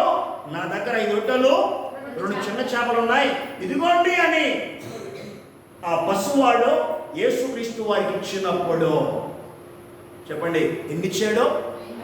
అమ్మ చెప్పండి, ఎన్ని ఇచ్చాడు? 5 రొట్టెలు ఇచ్చాడు, 2 చిన్న చేపలు ఇచ్చాడు. అర్థం చేసుకోండి దైవజనమా. 5 రొట్టెలు 2 చిన్న చేపలు యేసుక్రీస్తు ప్రభువు వారి చేతుల్లో ఆ చిన్న పిల్లవాడు పెట్టాడు. పెట్టినటువంటి 5 రొట్టెలు 2 చిన్న చేపలు యేసుక్రీస్తు వారు ఆకాశమందున్న తండ్రి వైపు చాపి వాటి కొరకు ప్రార్థించి వాటిని ఆశీర్వదించి శిష్యులకిచ్చి పంచి పెట్టమన్నాడు. చెప్పండి స్తోత్రం. ఎన్నింటిని? 7. 5 + 2 ఎంత? 7 ప్రార్థించి ఆశీర్వదించి వడ్డించమని యేసుక్రీస్తు వారు చెప్పినప్పుడు ఈ 5,000 మంది ప్రజలకు ఆహారంగా దేవుడు మార్చాడు. చెప్పండి గట్టిగా స్తోత్రం. చెప్పండి గట్టిగా హల్లెలూయా. చెప్పండి, 5,000 మంది ప్రజలు తినడానికి 7 దేవుడు ఆహార సమృద్ధిగా మార్చాడు. అంటే నీవు దేవుని మందిరానికి వచ్చినప్పుడు దేవుని మందిరంలో సమృద్ధిని నా దేవుడు నీకు ఇవ్వకుండా ఉంటాడా? యేసునామం చెప్తా ఉన్నా, దావీదు దేవుని మందిరాన్ని ఎందుకు ప్రేమించాడు అంటే దేవుని మందిరంలో సమృద్ధి ఉన్నది కనుక. నీ సన్నిధానములో సంపూర్ణ సంతోషం, నిన్నారాధించుకొనే విలువైన నీ సన్నిధానములో సంపూర్ణ సంతోషం. చెప్పండి హల్లెలూయా. దేవుని సంపూర్ణ సంతోషం ఉంది. మిమ్మల్ని అడుగుతున్నా, అమ్మా నీ భర్త దగ్గర సంపూర్ణ సంతోషం దొరుకుద్దా? ఏమండోయ్, మిమ్మల్ని అడుగుతా ఉంది. నీ బిడ్డలకు నీవు సంపూర్ణ సంతోషాన్ని పంచే తల్లిగా తండ్రిగా ఉన్నావా? ఈ లోకంలో 804 కోట్ల పైచిలకు మనుషులు ఉన్నారు. ఏ మనిషిలో కూడా సంపూర్ణ సంతోషం లేదు. నేను అంటాను, నేను ప్రకటిస్తున్న యేసుక్రీస్తు వారు సంపూర్ణ సంతోషాన్ని ఇవ్వడానికి ఈ మందిరాన్ని ప్రగాఢమైన కృపతో ఇక్కడ నిర్మించి ఉన్నాడు. ఆ సంపూర్ణమైన సమృద్ధిలో నీ కుటుంబం నిత్యంగా పోషింపబడును గాక. గట్టిగా హల్లెలూయా. 5,000 మంది సభకు వచ్చారే, ఒక్కలన్నా తింటాకి ఏమైనా తెచ్చుకున్నారు? మరి పసిపిల్లడికి ఏమొచ్చింది? ఏమా మాట చెప్పనా?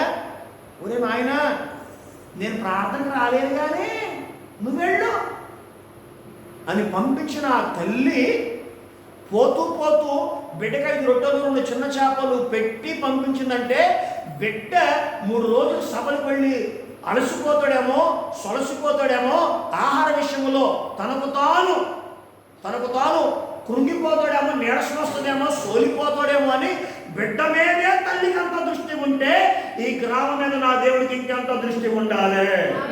చెప్పగట్టిగా స్తోత్రం. బిడ్డ ఆకలితో ఉంటాడు అని తల్లికే ఎంత ప్రాణం ఉంటే, తల్లికే ఎంత మమకారం ఉంటే, ఈ గ్రామం అనే అక్కాయపాలెం ఉన్న ప్రజల సమృద్ధి విషయంలో, ఆహార విషయంలో తండ్రి నా దేవుడికి ఇంకెంత మనసు ఉండాలో యేసునామని చెప్తా ఉన్నా. నీవు భుజించడానికి కూడా ఆహారం లేని రోజులు ఎన్నో గడిపి ఉంటావు. నీ అప్పులు తీర్చుకోవడానికి, నీ అవసరం బట్టి ఐశ్వర్యం అనే ధనాన్ని కూడా నీ జీవితంలో సమృద్ధిగా అనుభవించలేకపోతా ఉంటావు. నేను అంటాను, దేవుని మందిరాన్ని ప్రేమించడం ప్రారంభించు, నా దేవుడు సకల సమృద్ధిలో నిన్ను నడిపిస్తాడు. చెప్పండి గట్టిగా హల్లెలూయా. యేసునామములో చెప్తా ఉన్నా, ఒక పసి పల్లవాడు దేవుని చేతిలో 5 రొట్టెలు 2 చిన్న చేపల లాగా పెట్టాడు. అక్క, చెల్లి, నీ సేవకునిగా నేను కాకపోయినా, నీ అన్నగానో, నీ తమ్మునిగానో, నీ కడుపున పుట్టిన బిడ్డగానో ప్రేమతో చెప్తా ఉన్నా, నీ భర్తను యేసయ్య చేతులు పెట్టడం ప్రారంభించు. నీ బిడ్డను యేసయ్య చేతులు పెట్టడం ప్రారంభించు. దేవుని మందిరానికి వచ్చి యేసయ్య చేతులు నీ కుటుంబాన్ని పెట్టు. యేసయ్య చేతిలో పసిపిల్లవాడు 5 రొట్టెలు 2 చిన్న చేపలు పెట్టినప్పుడు ఎలా ఆశీర్వదించాడో, నీ కుటుంబాన్ని కూడా నీవు యేసయ్య చేతిలో ప్రార్థన పూర్వకంగా పెట్టినప్పుడు ఆశీర్వదించడానికి ఆయన సిద్ధంగా ఉన్నాడు. చెప్పండి గట్టిగా హల్లెలూయా. దావీదు దేవుని మందిరాన్ని ప్రేమించాడు అంటే ఏకైక మొదటి కారణం, దేవుని మందిరంలో సమృద్ధి ఉన్నది. రెండవది, దేవుని మందిరాన్ని కీర్తనకారుడు దావీదు ఎందుకు ప్రేమించాడో 23వ అధ్యాయం 6వ వచనం. కీర్తన గ్రంథం 23వ అధ్యాయం 6వ వచనం. నేను బ్రతుకు దినములన్నయు కృపాక్షేమములే నా వెంట వచ్చును. చిరకాలము యెహోవా మందిరములో నేను నివాసము చేసేదను. దావీదు దేవుని మందిరాన్ని, దావీదు దేవుని నివాస మందిరాన్ని, దావీదు తేజో మహిమ కలిగిన ఆయన గుడారాన్ని ఎందుకు ప్రేమించాడు అంటే మందిరంలో సమృద్ధి ఉందని. రెండవది, దేవుని నివాస మందిరాన్ని దావీదు ఎందుకు ప్రేమించాడు అంటే దేవుని నివాస మందిరమున కృపాక్షేమములు ఉన్నాయి. చెప్పండి గట్టిగా హల్లెలూయా. దేవుని మందిరంలో ఏమున్నాయి? కృపాక్షేమాలు ఉన్నాయి. కృపాక్షేమాలు ఉన్నాయి. దైవజనమే, ఒక మాట చెప్పమంటావే? దైవజనమే, దేవుని మందిరంలో రెండవది ఏమున్నదంటే కృపాక్షేమం. క్షేమం, క్షేమం. నీవు నీ మెడలో కలిగిన ఒక బంగారపు వస్తువు, లేదా నీ చెవికి కలిగిన ఒక బంగారపు వస్తువు, లేదా నీ ముక్కుకు కలిగిన ఒక బంగారపు వస్తువుని జాగ్రత్తగా చూసుకుంటావా, లేకపోతే ఎక్కడ పడితే అక్కడ పడేస్తావా? మాట్లాడండి. ఎక్కడ పడితే అక్కడ పడేయచ్చుగా. ఏమంటారు? బంగారం అండి. ఏంటది? అమ్మా, మా ఉంటే ముక్కు కూడా 5 ఏళ్ళు ఉంటుంది. ఏందో అంత తప్పు రేటు చెప్పామంటావా? నీ చెవులు ఉన్నాయి, మా ఉంటే ఒక 25,000 ఉంటాయి. లేదా నీ మెడలో ఉన్నది మా ఉంటే 1,00,000 రూపాయలు ఉంటాయి. నీ ముక్కు పొడకి, నీ చెవికి, నీ మెడలో ఉన్న వీటి మీదే నీకింత ఏడబడతాడు పడతాడు, అయ్యో బంగారం కదా అన్న మనసుందే. బంగారమునకు మించిన వ్యక్తివి నీవు. ఏమండోయ్, నీ బ్రతుకు మాలిన్యం అయిపోతుందని, నీ బ్రతుకు మైలైపోతుందని, నీ బ్రతుకు అపవిత్రతలో ఉందని, నీ బ్రతుకు పాపములో ఉన్నదని, నీ బ్రతుకు చీకటిలో ఉందని, నీ బ్రతుకు రోగాల్లో ఉన్నదని, నీ కుటుంబానికి రక్షణ లేదు అని, పాపము, శాపము, లోకము నిన్ను నీ మీద ఆధిపత్యం చేస్తున్నాయని, ఆ పాపములో నుండి, శాపములో నుండి, లోకానుభవాల్లో నుండి బంగారు నుంచి నిన్ను రక్షించడానికి నా యేసయ్య నీ కొరకు కృపాక్షేమంగా ఉండబోతున్నాడు. చెప్పండి గట్టిగా హల్లెలూయా. చెప్పండి గట్టిగా హల్లెలూయా. అంటాను, నీ బంగారు వస్తువుని ఎక్కడ పడితే అక్కడ పడేయవే. మరి నీవు పాపంలో పడిపోతే దేవుడు నిన్ను గురించి ఎంత జాగ్రత్త వహించాలండి. మాట్లాడండి, వాస్తవమా కాదా? నీ బంగారు వస్తువు మీదే, నీ ధనం మీదే జాగ్రత్తగా ఉన్నాయో లేవో 1-2 సార్లు బీరువా తెరిచి చూసుకునే వాళ్ళు ఉంటారు. నీ బంగారం మీద నీకెంత దృష్టి ఉంటే సృష్టించిన సృష్టికర్తకు నీవు ఎంత బంగారం కంటే విలువైన వ్యక్తివో అని గ్రహించగలిగితే, ఆయన సన్నిధానానికి నీవు రాగలిగి ఆయన సన్నిధిలో నీవు నివాసం చేయగలిగితే, నేను అంటాను, నీ చుట్టూ నా దేవుడు కృపాక్షేమముగా ఉంటాడు. చెప్పండి గట్టిగా, రెండు చేతులెత్తి స్తోత్రం చెప్పండి. హల్లెలూయా. షద్రక్, మేషక్, అబేద్నెగోలను 3 అన్నదమ్ముల వంటి వారు ఉన్నారు దానియేలు గ్రంథంలో. వారి 3ను తీసుకుని వెళ్ళి అగ్నిగుండంలో పడవేశారు. అగ్నిగుండంలో పడవేయబడిన వాళ్ళు కాలిపోవాలా లేకపోతే బ్రతకాలి? మాట్లాడండి. కాలిపోయారా? ఏ అమ్మా, కాలిపోవాలి కదే. ఒక మాట చెప్పనా, గ్యాస్ పొయ్యి వెలిగించి అన్నం వండుతున్న ఏది పెట్టు, శక మీద పెట్టండి. అయ్యా పాస్టర్ గారు, ఏం వాక్యం అండి వాక్యం, ఏది పెట్టడం ఏంటి అంటే మమ్మల్ని కాల్చుకోమంటావా అంటావా? అర్థం చేసుకోండి. వేడిమి మీద నీ చర్మం పడితే సర్రమని కాలుతుందని అమ్మో అంటావే. 3 తీసుకుని వెళ్ళి 7 అంతలు అగ్నిగుండంలో పడవేసినప్పుడు వాళ్ళు కాలిపోయారా? నేను అంటాను, వారు కాలిపోకుండా ఉండడానికి గల ఏకైక కారణం కృప వలె నా యేసయ్య వారిని 3 రక్షించడానికి అగ్నిగుండంలోనికి దిగి వచ్చాడు. ఈ పరిచర్య ద్వారా నీ కుటుంబానికి నా దేవుడు యేసయ్య కృపగా దిగి రాబోతా ఉన్నాడు. నీ కుటుంబానికి నా దేవుడు క్షేమాన్ని కలుగజేయబోతా ఉన్నాడు. నీ భర్తకైనా నీ బిడ్డలకైనా నా దేవుడు క్షేమాన్ని కలుగజేయబోతా ఉన్నాడు. షద్రక్, మేషక్, అబేద్నెగోలను కాపాడిన దేవుడు నీ కుటుంబాన్ని కాపాడడానికి ఆయన క్షేమాన్ని అనుగ్రహించును గాక. అర్థం చేసుకోండి దైవ పిల్లలారా, అర్థం చేసుకోండి.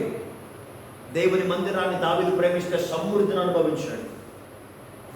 దేవుని మందిరాన్ని ప్రేమించిన దావీదు కృపనే క్షేమంగా ప్రాకారంగా పెట్టుకోగలిగాడు.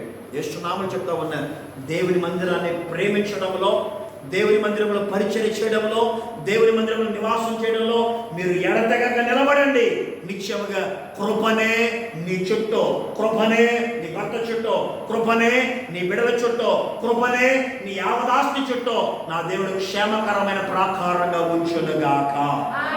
షద్రక్, మేషక్, అబేద్నెగోలకు చుట్టూ 4వ వాడిగా ఉన్న యేసయ్యే నీ ఇంటో, నీ ఇంటి వారి చుట్టూ నీకు దేవుని మీద కలిగిన ప్రేమ, ఆధ్యాత్మిక బాంధవ్యాన్ని బట్టి ప్రాకారమైన క్షేమాన్ని కలుగ చెయ్యునుగాక. అంటే చెప్పండి, దేవుని సన్నిధిలో ఏమున్నది? కృపాక్షేమాలు ఉన్నాయి. అంటాడు, శరకాలము నేను యెహోవా మందిరములో నివాసము చేస్తాను. దైవజనమ, దేవుడు మనం ఎంతగా ప్రేమిస్తున్నాడో చెప్పమంటావా? నీ దగ్గరకే ఒక మందిరముగా దిగి వచ్చాడు. నీ ఇంటి దగ్గరకే, నీవు నివాసం చేస్తున్న ప్రాంతానికే ఒక కృప కలిగిన ఆకార మందిరముగా నీ ఎద్దుకు వచ్చాడు.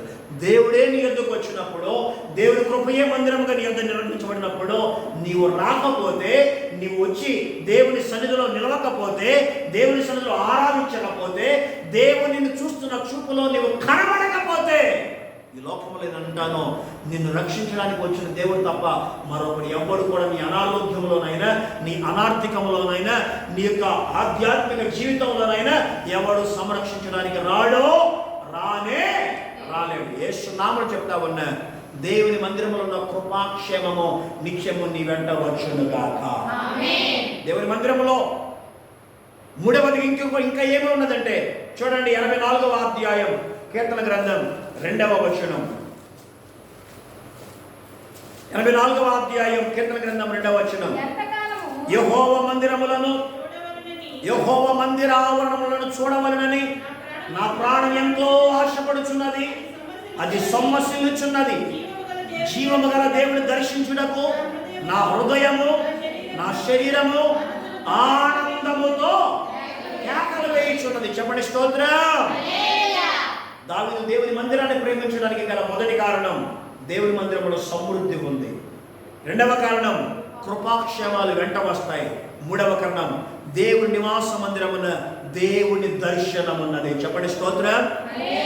ఏమున్నదండి? దేవుని దర్శనం ఉన్నది.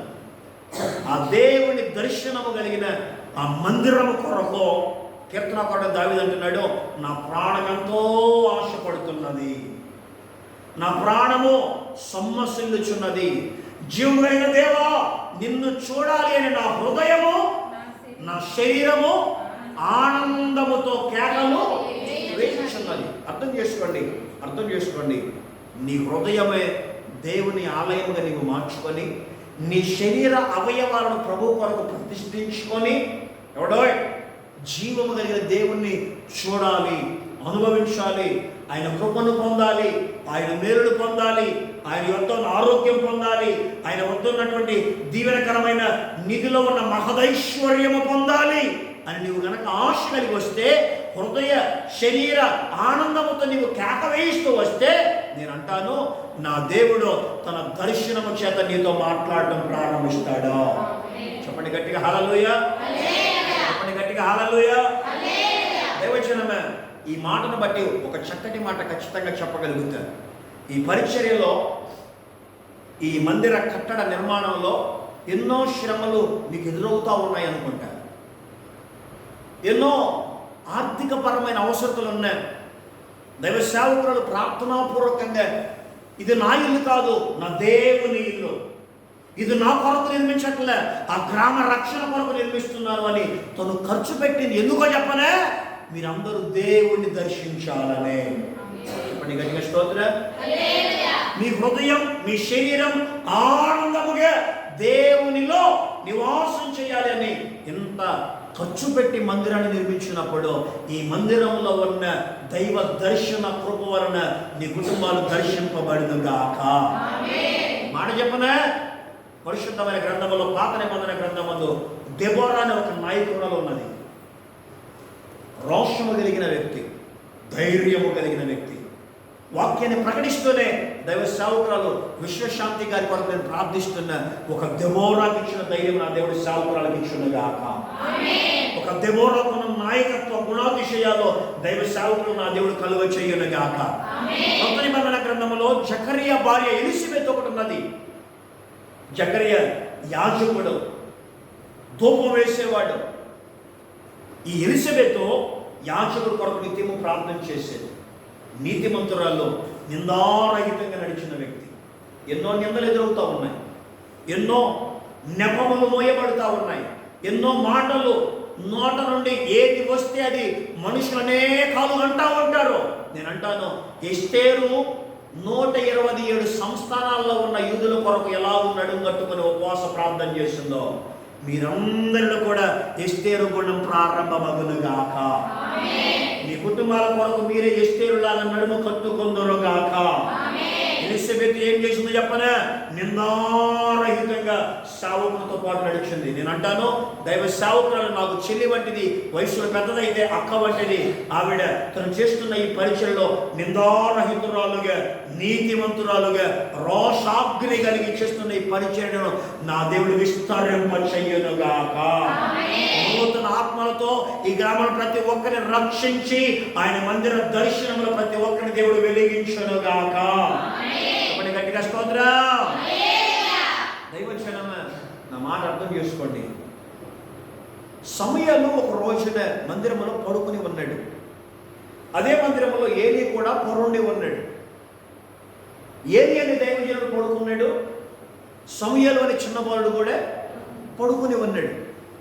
ఏలీని పిలవటం దేవుడు ఆగి సమయాలుని పిలుస్తున్నాడు. నేను అంటాను, దేవుని మందిరాన్ని మీరు ప్రేమించండి, నా దేవుడు నీతో మాట్లాడటం ప్రారంభిస్తాడు, నిన్ను పలకరించడం ప్రారంభిస్తాడు. ఇప్పటి వరకు నీవు అనుకున్నది జరగలేదేమో, ఇప్పటి వరకు నీవు అనుకున్నది జరగకుండా మిగిలిందేమో. దేవుని మందిరాన్ని ప్రేమించడం ప్రారంభించు. సమృద్ధిలో కృపాక్షేమాలు వెంట వస్తూ నా దేవుడు నిన్ను దర్శించే కాలం వచ్చిందే. చెప్పండి గట్టిగా స్తోత్రం. విషయంలో ఒక సేవకునిగా వాక్యాన్ని ప్రకటిస్తూనే ఏమి విశ్వసించి ప్రార్థిస్తున్నాను అంటే, నీ కడుపున పుట్టిన బిడ్డలతో నా దేవుడు తన స్వరూప దర్శనాన్ని ఇచ్చి వారితో సమయలు మాట్లాడినట్టుగా, సమయలు దేవుడి స్వరమైనట్లుగా నీ పుట్టిన బిడ్డలతో నా దేవుడు మాట్లాడే చెవులనిచ్చి, వినే స్వరమునిచ్చి, కృపతో నీ బిడ్డలను కనికరించి దర్శించునుగాక. గట్టిగా స్తోత్రం. పేతురు చెరసాలలో ఉన్నాడు. సంఘమంతా అత్యాసక్తితో ప్రార్థన చేస్తా ఉంది. ఒక చిన్న పిల్ల తలుపు దగ్గర ఉండి పేతురు చెప్పుడు తట్టుతాడో, పేతురు చెప్పుడు కేకేస్తాడో అని తలుపు దగ్గరే ఉంది. బాగా అర్థం చేసుకోండి. పాత నిబంధన గ్రంథంలో సమూయేలుతో దేవుడు స్వరమెత్తి దర్శన రూపంలో మాట్లాడుతున్నాడు. కొత్త నిబంధన గ్రంథంలో ఒక చిన్నది పేతురు ఎప్పుడు వచ్చి కేకేస్తాడని తలుపు దగ్గరే ఉంది. సంఘం అంతా ఏం చేస్తుంది? ప్రార్థన. మరి చిన్నపిల్ల ఏం చేస్తుంది? ద్వారం దగ్గర ఉంది. నేను అంటాను, ద్వారము ఆయన రాకడ గడియకు సాదృశ్యం. ఆయన రాకడ గడియల్లో మనం ఉన్నాం. జాగ్రత్తగా వినండి. కృపాకాలంలో కడవరి గడియల్లో మనం ఉన్నాం. ఏ సమయమున ఏమి జరుగుతుందో తెలియడం వల్ల నేను అంటాను, రేపేమి సంభవించునో ఎవరికి తెలియదు. నేను అంటాను, మన దీపము ఆరకముందే చెప్తున్నా, రేపు ఉంటావో లేదో గ్యారెంటీ లేదు, రేపు ఉంటావో లేదో గ్యారెంటీ లేదు. రేపటి గురించి ఆలోచన చేసేదానికన్నా ఈ రోజే అంటే మనలో ప్రాణం ఉన్నప్పుడే, మనలో ఊపిరి ఉన్నప్పుడే, మనలో ఉనికి ఉన్నప్పుడే, మనలో జీవం ఉన్నప్పుడే దేవుని వైపు, దేవుని దృష్టిలో దేవుని దర్శనం చూడాలన్న ఆ ప్రణాళికబద్ధమైనటువంటి ఆకాంక్ష మన హృదయానికి, మన శరీరానికి ఆనందపు కేకగా ఉండగలిగితే, నా దేవుడు పేతురు వస్తాడు వస్తాడు వస్తాడు వస్తాడు ఎదురు చూచినటువంటి చిన్న పిల్ల ఎలా ఎదురు చూచిందో మనము కూడా క్రీస్తు కొరకు ఎదురు చూచేటువంటి సంఘమై ఉందము గాక. చెప్పండి గట్టిగా, రెండు చేతులెత్తి స్తోత్రం. చెప్పండి గట్టిగా హల్లెలూయా. అహావా నది దగ్గర ఈ 15 వారసత్వ కుటుంబీకులు 1758 మందిగా యజ్రా మాట విని 3 రోజులు అహావా అనే నది దగ్గర ఉపవాసం చేసి ప్రార్థన చేస్తే, వారి ప్రయాణంలో వారికి, వారి పిల్లలకు, వారి కలిగిన యావదాస్తికి నా దేవుడి క్షేమాన్ని కలుగు చేశాడు. యేసునామమున చెప్తా ఉన్నా, ఈ ఉపవాస కోరికల ద్వారా నీకు, నీ పిల్లలకు, నీవు కలిగిన సమస్తానికి క్షేమాన్ని ఇచ్చునుగాక, రక్షణని ఇచ్చునుగాక, ఆశీర్వాదం ఇచ్చునుగాక, ఆయన ఉన్నతమైన సమృద్ధిలో నిన్ను నడిపించునుగాక, ఆయన కృపాక్షేమములలో నిన్ను వెంటబెట్టుకుని నడిపించునుగాక. ఆయన జీవము కలిగిన దర్శనం సమయంలో అనుభవించినట్టు పేతురు కొరకు ఎదురు చూసిన చిన్న దాని వల్లే మనము దేవుని బిడ్డలకు ఆయన దర్శనం కొరకు ఎదురు చూచుదముగాక. గట్టిగా స్తోత్రం. మాటలు ముగిస్తున్నాను దైవజనమా, నా మాటలు ముగిస్తున్నాను. బహు జాగ్రత్తగా విన్న మీరు మీ జీవితాల్లో దేవుడే ఒక మందిరముగా నీ ఇంటి యొద్దకు వచ్చాడు. దేవుడే ఒక నివాస గృహంగా నిన్ను ప్రేమించడానికి నీ సమీపాన్ని ఎందుకో ఒక స్థలముగా, ఒక ఆకారపు నిర్మాణ మందిరంగా వచ్చాడు. ఆయన్ని ఏమాత్రం అలక్ష్యము చేయొద్దు, అశ్రద్ధ చేయొద్దు, మనుషుల వైపు చూడొద్దు. నేను అంటాను, ఏ పాస్టర్ గారు నిన్ను పరలోకం తీసుకుని వెళ్ళాడు. నేను అంటాను, ఏ మనిషి నిన్ను పరలోకం తీసుకుని వెళ్ళాడు, ఏ మనిషి నిన్ను రక్షించలేడు. నేను అంటాను, ఈ వాక్యము మాత్రమే నిన్ను పరలోకం తీసుకుని వెళ్తుంది. చెప్పండి స్తోత్రం. వాక్యమైన యేసయ్యను ప్రేమించండి, ఆయనలో ఉన్న సమృద్ధిని అనుభవిస్తారు. వాక్యమైన యేసయ్యను ప్రేమించండి, ఆయన కృపాక్షేమాన్ని మీరు అనుభవిస్తారు. వాక్యమైన యేసయ్యను ప్రేమించండి, ఆయన యొక్క స్వరూప దర్శనాన్ని మీరు చూడగలుగుతారు. యేసునామములో నా మాటలు ముగిస్తూ చెప్తున్నా, దీవెనకరుడైన నా ప్రభువు నిత్యముగా మీ కుటుంబములను, మీ బిడ్డలను, మీరు కలిగిన యావదాస్తిని బబులోను అనే ఈ లోకములో నుండి యెరూషలేము అనే పరలోకము వైపునకు ఆధ్యాత్మికంగా నీ ఆత్మీయ ప్రయాణాన్ని ప్రారంభించిన దేవుడు క్షేమంగా అక్కడకు చేర్చునుగాక. క్షేమంగా నేను అక్కడికి తోడుకుని వెళ్ళునుగాక. క్షేమ ఆత్మీయ ప్రయాణములో నీ కొరపైన నీ ముందుండి నడుచునుగాక.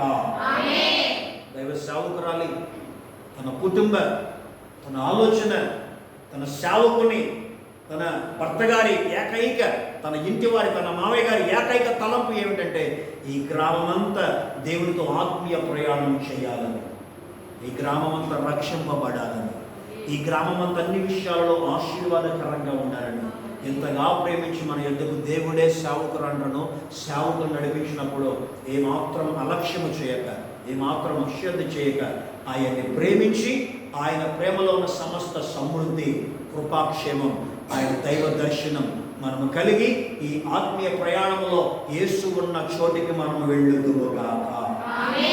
కృప ఈ మన గాస్పెల్ చర్చ్ మినిస్ట్రీస్ కలుగు చేయాలని, అట్టి కృప సేవకురాలు ద్వారా, తన ఆకాంక్ష ద్వారా మన గ్రామానికి, అందున్న కుటుంబాలన్నిటికీ దేవుడు కలుగు చేయాలని ఆకాంక్షిస్తూ నా మాటలు ముగిస్తున్నాను. ఇటు మాటలు మన వినికిడిలో దేవుడు దేదీప్యమానముగా మార్చుగాక.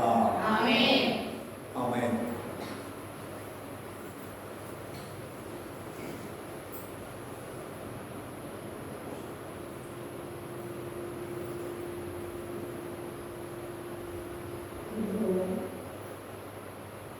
ఆత్మీయ వాక్కులు మనలందరినీ కూడా బలపరచడం బట్టి దైవజనులు శాంతిపరమైన ఇంటి చేస్తున్నాను.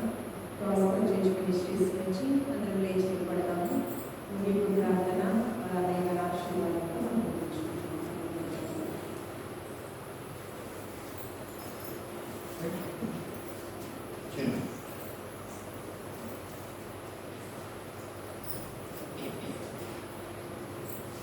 ప్రేమానుభవం కలిగిన మాటలకి స్థుతులకు పాత్రగా స్థుతులుగా ఘనత కలుగుగా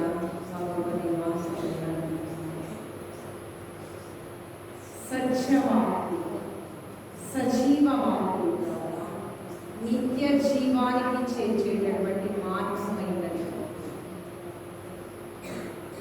పరిశుద్ధ గ్రంథంలో వాక్యము ఉన్నది ఉన్నట్టు ఆ గ్రంథంలో నుంచి ఏమైనా పురుగుపరిచిన, గ్రంథంలో నుంచి మనం తీసిన తెగుళ్లను మీకు గ్రంథం తప్పిస్తానని తెలుస్తుందేవా.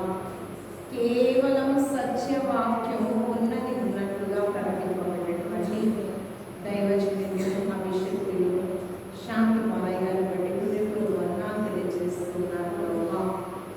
మీ దీన దాసులను, సేవకురాలను, వారి సంపూర్ణ కుటుంబాన్ని ఈ యొక్క పరిచర్యలో బలమైన సాధనాలుగా మీరు వాడుకుంటున్నారు. మరి లోకమంది పరమకుంటూ ఉన్నారని విశ్వసిస్తున్నాము. పరిశుద్ధుడా చేస్తున్నటువంటి ఆలపాడు ప్రాంతంలో పరిచర్యను ఈ దూరతలుగా ఫలింపచేయండి, విస్తరింపచేయండి. ప్రభావ దైవజనులకు ప్రభావ పరిపూర్ణమైన ఆరోగ్యం దయచేయండి, పరిపూర్ణమైన స్వస్థతను దయచేయండి. ఇంకా ఈ పరిచర్యలు బహుబలముగా వాడుకున్నాడు ప్రభావ. ఒకటి దినాన పట్టజానంత విస్తారమైన విశ్వాసాలతో ఆ సంఘంలో మీరు నింపమని అడుగుచున్నారు. అనేకమైన నూతన ఆత్మలను ఆ సంఘంలోకి చేర్చమని అడుగుచున్నారు. సేవకురాలను మీరు దీవించండి, బిడ్డలను మీరు దీవించండి ప్రభావ. వారి సమస్తాన్ని మీరు దీవించి ఆశీర్వదించమని అడుగుచున్నాను. మొదటి దిన ఉపవాస ప్రార్థనలు సమయమును సద్వినియోగపరుచుకుని మీ సన్నిధానంలో నిలబడినటువంటి బిడ్డలందరినీ మీరు జ్ఞాపకం చేసుకుని, చిన్న బిడ్డలు మొదలుకొని ప్రతి ఒక్క తల్లుల పైన మీ కృపా వాత్సల్యతను కుమ్మరించుచున్న దేవానికి వందనాలు. వాక్యము విని విడిచిపెట్టే వారిగా కాకుండా ఆ హృదయం అనే పలకలు స్థిరపరచుకుని ప్రభావ వాక్యానుసారమైన జీవితం బిడ్డలకు దయచేయండి. రేపటి నుంచి ప్రభావ, రేపటి దినం నుంచి ప్రభావ నీకు ఆయాసకరమైన క్రియలన్నీ కూడా వీరి నుంచి మీరు దూరపరచమని అడుగుచున్నాను. ఈ 2025 సంవత్సరం చూసే గొప్ప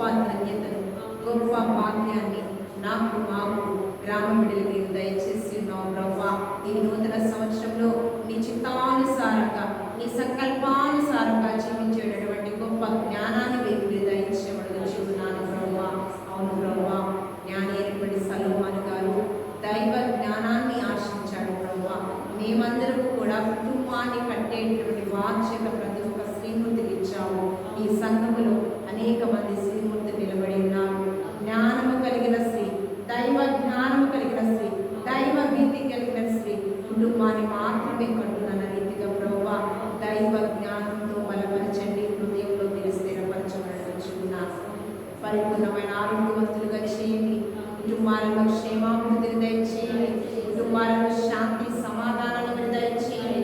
సమృద్ధి అయిన ఆశీర్వాదాలతో నింపబడుచున్నారు. రేపటి దిన ఆరాధన, ఉపవాస ప్రార్థన ప్రభువా సంఘానికి దీవెనకరంగా ప్రభువా ఈ యొక్క స్వరం ఎంతవరకు వినబడుచున్నదో ప్రతి ఒక్కరికి చుట్టుపక్కల ప్రాంత వాసులందరికీ ఒక ఆశీర్వాదకరంగా ప్రభువా ప్రతి ఒక్కరితో మీరు మాట్లాడగలుగుచున్నారు. రేపటి దిన ఉపవాస ప్రార్థన కూడా ఎవరి ద్వారా నీ వాక్కులను ప్రకటింపబోతున్నాము వారితో మీరు మాట్లాడండి. నీ యొక్క ఆత్మీయ జ్ఞానంతో ఆత్మ ప్రభువా ప్రతి తాకిడి ప్రతి ఒక్కరికి మీరు అనుగ్రహింపచేసి ప్రభువా నీకు స్తోత్రము.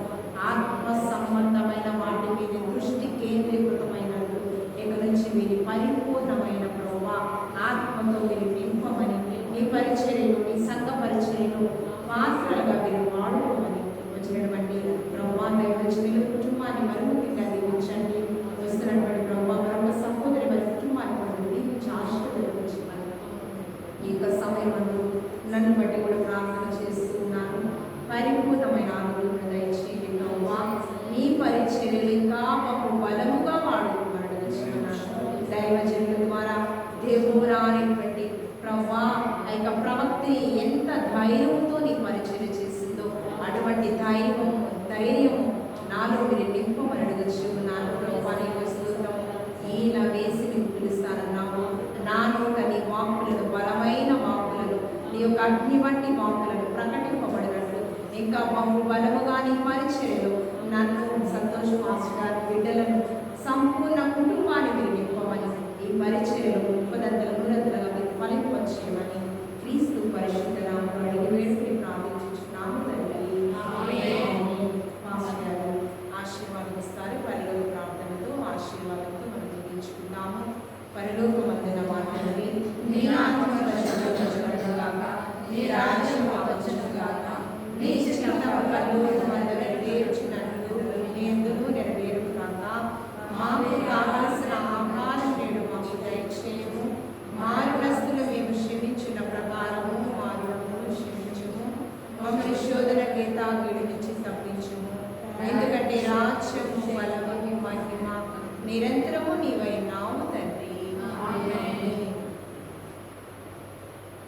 మన తండ్రి అయిన దేవుని ప్రేమ, ఆయన ప్రియకుమారుడు యేసుక్రీస్తు వారి కృప, పరిశుద్ధాత్మ దేవుని అన్యోన్య సహవాసము సమాధానము, పరిచయం చేస్తున్న దైవ సేవకురాలు విశ్వశాంతి సంతోష్ గారికి, వారి దైవజనులకు, వారి కుటుంబానికి, చేరువచ్చిన మనకు అక్కాయిపాలెం అనే మన గ్రామం అంతటికి, లోకముల సకల పరిశుద్ధులకు జరగనైన ఉపవాస కూడికలకు 14వ తారీఖున జరగనైన ఈ దేవాలయ ప్రతిష్ఠితకు ఆయన కృపతోడుగా ఉంచి కృప వెంబడి కృపలు మనందరినీ రక్షించి ఆయన రాకడకు ఈ ఆత్మీయ ప్రయాణాన్ని ప్రారంభించిన దేవుడే నెరవేర్చునుగాక.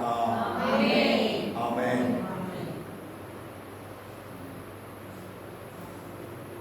సేవకులు